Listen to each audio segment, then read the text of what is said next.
सीताराम दोस्तों, आज हम विद्रोही और राज के बारे में समझेंगे और 1857 का आंदोलन और उसके व्याख्यान। चलिए देखते हैं। सहायक संधि को किस गवर्नर जनरल द्वारा लागू किया गया? इसे स्वीकार करने की 4 प्रमुख शक्तियों के बारे में बता दीजिए। सहायक संधि को गवर्नर जनरल लॉर्ड वेलेस्ली द्वारा लागू किया गया। स्वीकार करने वाली प्रमुख शक्तियाँ थे हैदराबाद, अवध, मैसूर। कानपुर में किस अंग्रेज महिला ने भारतीय सिपाहियों से वीरतापूर्वक अपनी रक्षा की? किस अंग्रेज महिला ने की? Miss wheeler. तो सबको व्हील कर दे, वही है मिस व्हीलर। अवध का अंतिम नवाब कौन था? उसे पेंशन देकर कहाँ भेजा गया? वाजिद अली साहब अवध का अंतिम नवाब था, उसे पेंशन देकर कलकत्ता भेज दिया गया। जाओ भैया निकल लो। सामान्य सेवा भर्ती अधिनियम किस गवर्नर जनरल के शासनकाल में था? कब पारित किया गया? सामान्य सेवा भर्ती अधिनियम 1856 में लॉर्ड कैनिंग के शासनकाल में लागू किया गया। 1857 के विद्रोह के राजनीतिक एवं प्रशासनिक कारण बताइए। कोई विद्रोह होगा तो क्यों होगा? कुछ ना कुछ कारण होते हैं। राजनीतिक होंगे या वो प्रशासनिक होंगे, तभी विद्रोह होता है दोस्तों। मेरा दोस्तों, ऐसे कभी भी कोई विद्रोह नहीं होता। क्या कारण थे? ब्रिटिश शासकों की साम्राज्यवादी नीतियाँ थी, क्योंकि साम्राज्यवाद में ही थे, इसलिए लोगों को नहीं अच्छा लगा। राज अपहरण नीति, हर राज्यों को हड़प लेते थे।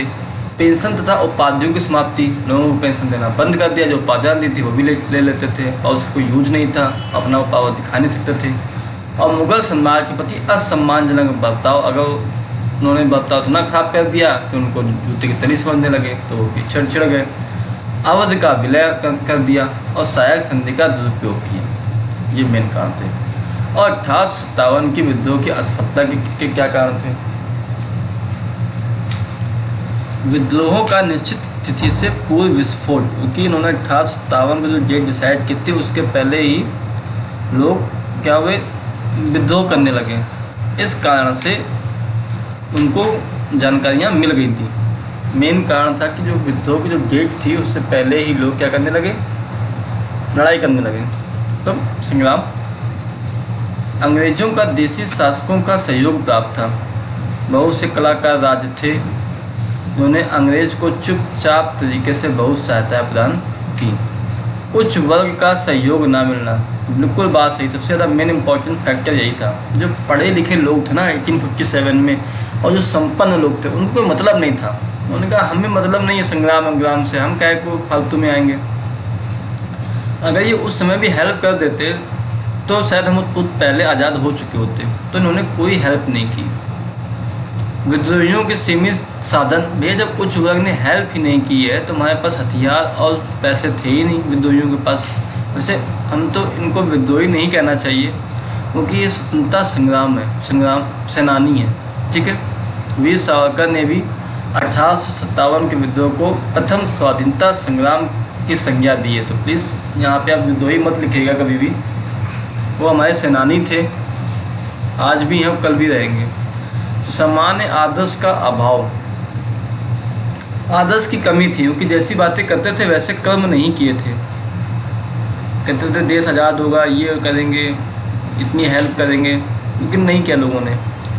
प्रतिभावान ब्रिटिश सेनापति, हाँ इस बात में बहुत ज़्यादा दम थी, क्योंकि जो उनके सेनापति थे, जो भी गवर्नर जनरल आया करते थे सेना के, उनको बहुत अच्छा अनुभव था, क्योंकि उस समय इंग्लैंड ने पूरे विश्व में अपना आधिपत्य जमा रखा था और उनका जो एक्सपीरियंस था वो काम आ रहा था। संचार साधनों पर अंग्रेज़ों का नियंत्रण, जो भी चीज़ें डाक हुआ, अन्य चीज़ें हुई, वो सभी पे अंग्रेज़ों ने ही स्थापित किया था, तो नियंत्रण भी उन्हीं के द्वारा था। अब विद्रोह के स्वरूप का वर्णन कर लीजिए। सैनिक विद्रोह, सैनिक विद्रोह मात देखिए 1857 में विद्रोह के का प्रमुख आधारभूत सैनिकों द्वारा तैयार की गई थी। क्यों की गई थी? उनकी महत्वपूर्ण कारण था चर्बी वाले कारतूसों का मामला। मंगल पांडे नाम जानते ही होंगे आप लोग। उन्होंने कहा भैया गाय का जो बना हुआ है कारतूस की खाल का, हम उसको अपने दांतों से नहीं करेंगे क्योंकि गाय हमारी माता है। और सुअर भी था, सुअर की भी चर्बी थी, तो मुसलमान लोग सुअर की चर्बी काटने से उन्होंने मना कर दी। और जो विद्रोह हुआ था ना, ये संपूर्ण देश में नहीं हुआ। सबसे ये भी बहुत बड़ी बात थी, हमारे उत्तर भारत में ही विद्रोह फैला हुआ था क्योंकि अन्य को मतलब नहीं था ना। हैदराबाद जैसी रियासतें तो सहायक संधि के द्वारा वेले दिल्ली के अंडर में थी, निजाम को कोई मतलब नहीं था। और नगरों एवं क्षेत्रों तक सीमित था जहाँ सैनिक चौकियाँ तथा छावनियाँ थी। वे कानपुर में जरूर था, ठीक है। विद्रोह का दमन करने में ब्रिटिश सरकार को अधिक कठिनाइयों का सामना नहीं करना पड़ा क्योंकि इसे समान जनों का सहयोग एवं समर्थन प्राप्त नहीं था। हम इंडियंस हैं, तो हमारी एक बहुत गंदी आदत थी, आज थोड़ी सी सुधर रही है मेरे ख्याल से, कि जब तक इनको प्रॉब्लम नहीं होगी ना खुद, तब तक इन्हें कोई मतलब नहीं रहता है। अरे ठीक है चलने दो। उसमें भी यही था, जो सामान्य लोग थे ना, नॉर्मल पब्लिक, उन्होंने कहा ठीक है देश वेश खाना पीना मिल रहा है ना, तो कोई सपोर्ट नहीं किया उन्होंने। एक तो इन लोगों ने सपोर्ट नहीं किया, और यही लोग क्या करते थे, चुपचाप जानकारी दे के आते थे अंग्रेज़ों को, जैसे जम्मू कश्मीर में चल रहा था। और किसने मारा, चाहे चंद्रशेखर आजाद शहीद हुए कैसे हुए, अपने ही आदमी ने तो बता दिया था अंग्रेज़ों को कि भैया वहाँ पे हैं पार्क में, जाओ, घेर के मार डाला। इसलिए कोई बात नहीं, आज भी नाम उनका अमर है, हमेशा रहेगा।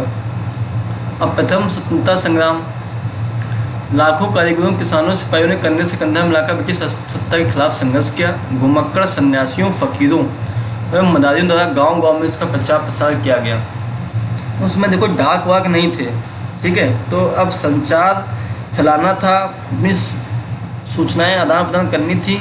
तो जो ये लोग हुआ करते ना, घुमक्कड़ सन्यासी, बाबा बैरागी, फकीर, मदारी वाले, तो यही जो थे एक बहुत बड़े डाकिया के रूप में काम करते थे, ये प्रचार प्रसार करते थे, ठीक है। इस आंदोलन में हिंदू मुसलमानों ने एकजुट होकर भाग लिया था और सभी ने एक मत से बहादुर शाह जफर को अपना सम्राट स्वीकार किया था, लेकिन बेचारे नहीं कर पाए, बूढ़े बहुत थे। यार ठीक है जो कर दो, मान जाते थे। संसाधन भी कमी थी, दिल्ली पर कब्जा भी कम था हमारा। सभी केंद्रों में जनसाधारण ने ब्रिटिश शासन के विरुद्ध सक्रिय भाग लिया। विद्रोह का क्षेत्र काफ़ी व्यापक था। अनेक देशी रियासतों, राज्यों में शासक वर्ग के ब्रिटिश सत्ता के सहयोग एवं समर्थक बने रहने पर भी सेना एवं जनता द्वारा विद्रोह में सक्रिय भाग लिया गया था। इन सब के बावजूद भी छोटे छोटे रियासतों में भाग लिया, लेकिन उनका दमन कर दिया गया। अब 1857 में विद्रोह के सामाजिक, आर्थिक, धार्मिक और सैनिक कारणों का वर्णन कर, जैसे मैं बता चुका हूँ, एक बार फटाफट देख लीजिए। आर्थिक कारण क्या थे? संपदा का निष्कासन, भारतीय उद्योग धंधों तथा व्यापार वाणिज्य का विनाश, भू राजस्व की दर, इनाम में प्राप्त जागीरों को छीनना, जन सम्मान में बेकारी और दरिद्रता। ये आर्थिक कारण इसलिए थे। संपदा और उद्योग धंधे तो इसलिए नष्ट हो गए थे क्योंकि हमसे नील की खेती करवाते थे, बहुत सी खेती करवाते थे, हमको लाभ देते नहीं थे। जो हमारे जो लघु उद्योग थे, सूक्ष्म उद्योग थे ना, वो बेचारे जो कारीगर थे बैठे रहते थे, क्योंकि लोग भी कलाकार थे। जींस पैंट वाला चमाचम चाहिए था और सूती कपड़े पसंद नहीं थे, तो वो भी नुकसान हो रहा था। एक कारण ये भी होने लगा, लोग अंग्रेज खुश हो गए, एक जागीर दे दी इनाम में, और मन थोड़ी बातचीत बिगड़ गई, का छीन ली। लोगों को गरीबी थी उन दिनों, और कुछ लोग फ्री घूम रहे थे, बेकारी थी, वो भी कारण थे। सामाजिक कारण क्या थे? हमारे साथ कोई अच्छा व्यवहार तो पहले भी नहीं करते थे लोग, आज तो मजबूरी में करना पड़ रहा है, तो इसलिए ना भारतीयों के साथ दुर्व्यवहार था। हम सार्वजनिक जीवन में उनका हस्तक्षेप जरूर करते थे, कुछ काम अच्छे किए थे, इसमें नहीं बोलूँगा। सत्यवती प्रथा अंत किया, बाल विवाह, इसमें तो अंग्रेजों के ही देने की बंद करवा दिया था उन्होंने नियम लागू करके, लेकिन वैसे उनको वो सामाजिक जीवन में बहुत ज़्यादा इन्वॉल्वमेंट था उनका, जो हम लोग को पसंद नहीं था। पाश्चात्य शिक्षा का प्रसार, कहते अंग्रेजी सीखो। अंग्रेजी इसलिए सिखाते थे क्योंकि वो बाबू बनाते थे, तो ये बाबू सब बहुत फेमस है इंडिया में। बाबू बनाता था अंग्रेजी सिखा करके, और एक बाबू साथ लेके चले और अंग्रेज साहब आ गए सामने, तो वो क्या करते थे, अब भैया हम तो देहाती थे, कहाँ अंग्रेजी जानेंगे, तो हमने बोला हिंदी में, वो तो अंग्रेजी सीख गए थे, उन्होंने बोला हाँ अच्छा इसने ये बोला, और अंग्रेज को ट्रांसलेट करके दे दिया। इसलिए वो अंग्रेज पाश्चात्य शिक्षा का प्रचार प्रसार बहुत ज़्यादा चाहते थे, क्योंकि थोड़ा लैंग्वेज प्रॉब्लम चला था और लूटना था हमको, लूट तो लिया ही सब कुछ।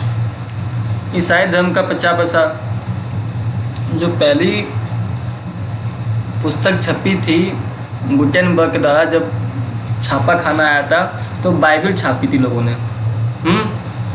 तो हम ही एक ऐसे धर्म के हैं जो अपना प्रचार प्रसार नहीं किया, तो ये जो लोग आए, पुर्तगाली आए, ये सब आए, इन्होंने अपने धर्म का ही प्रचार प्रसार किया, तभी तो नंबर 1 है। मुसलमानों के बारे में इस मसले में कहूँगा नहीं अभी। सैनिक कांड देखिए, हमारे सैनिकों में असंतोष था क्योंकि शायद 1/6 चलता था, और जो अंग्रेज के सैनिक थे उनको सब सुविधाएं मिलती थी, और जो हमारे सैनिक थे उनको कहते बस ठीक है जो खाना खा लो नहीं तो निकल लो। इसलिए थोड़ा असंतोष प्राप्त हो चुका था, अपेक्षाकृत जनसंख्या अधिक हो गई थी, क्योंकि जो अंग्रेज के सैनिक थे उस बस केवल हमारे पास शासन करते थे, वो इसीलिए भर्ती थे। दोषपूर्ण वितरण था, जो हमारे सैनिक, जो देश के सैनिक भर्ती हो गए थे आदमी लोग, उनको कहीं पे भी डिटेल कर दिया, यहाँ चले जाओ वहाँ चले जाओ। समान सेवा भर्ती अधिनियम था, चबी वाले कारतूस थे, चबी वाले कारतूस तो बता ही चुका हूँ, क्यों सबका जानकारी। ये एक पैसेज है, पैसेज जो पढ़िएगा। ब्रिटिश माल की पहुँच ने कारीगरों को किस प्रकार प्रभावित किया बता डिस्कशन हो चुका है, क्योंकि हम लोग हर चीज़ें हाथ से बनाते थे, क्योंकि मशीनें थी नहीं, और औद्योगिकरण और पुनर्जागरण हमारे यहाँ आया नहीं था 15वीं-16वीं शताब्दी में। लेकिन जो ये ब्रिटिश के लोग थे, ये हमारे से कच्चा माल ले जाते थे और अपने यहाँ बनाते थे, फिर उसके बाद हमारे भारतीय बाज़ारों पर बेचने लगे थे, तो लोगों को पसंद आ गया, नया नया आइटम देखा। इस कारण से क्या हुआ, जो हमारे यहाँ के जो कारीगर थे उनसे लोगों ने सामान खरीदा नहीं, और सामान खरीदा नहीं तो वो भिखमंगों की स्थिति में पहुँच गए, इस प्रकार प्रभावित हुए। ठीक है, और बादशाही सरकार के अधीनता में कारीगरों की दशा किस प्रकार उन्नत होगी।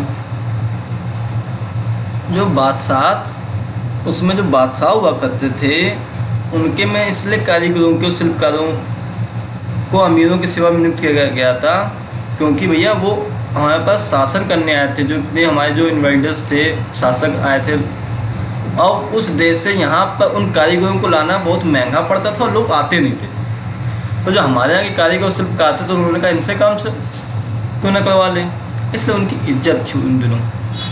ऐसा नहीं कि ऐसे ही इज्जत थी, उनसे मजबूरी थी। और सरकारी सेवा में नियुक्त लोग ब्रिटिश सरकार से क्यों असंतुष्ट थे, वही सेम कहानी। उन लोग उसमें ब्रिटिश सरकार में सरकारी नौकरियाँ करते थे, लेकिन उनके पास शक्तियाँ नाम मात्र की दी गई थी कि हाँ तुम्हारे पास ये पावर है, तुम इसका यूज़ कर सकते हो। लेकिन जहाँ पे देखा कि उन्होंने कुछ भारत के लिए, देश के लिए अच्छा कर दिया, तो उनको वहाँ से हटा दिया, समझे ना, इसीलिए असंतुष्ट थे। और विद्रोही घोषणा में बार बार किस बात की अपील की गई, एक ही बात की अपील की गई थी, मजहब और हितों को ध्यान देना चाहिए, और अंग्रेज़ों के प्रति अपनी वफादारी को छोड़कर बादशाही सरकार का साथ देना चाहिए। इस बात को बहुत याद रखिएगा, बहुत इंपॉर्टेंट बात है। मजहब शब्द कई बार यूज किया गया था, तभी हिंदू मुसलमान एक साथ लड़े थे और ये विद्रोही घोषणा नहीं है, ये NCERT ने कुछ छापा है किसी कारण बस। यहाँ पे आप स्वतंत्रता संग्राम की बात कर सकते हैं। ठीक है दोस्तों, छोटा सा टॉपिक था, हो गया फिनिश। इसके आगे इस टॉपिक में पढ़ने की ज़रूरत नहीं है, इतना बता दिया बहुत प्यार से हमने आपको, इतना ही आएगा पेपर में। धन्यवाद।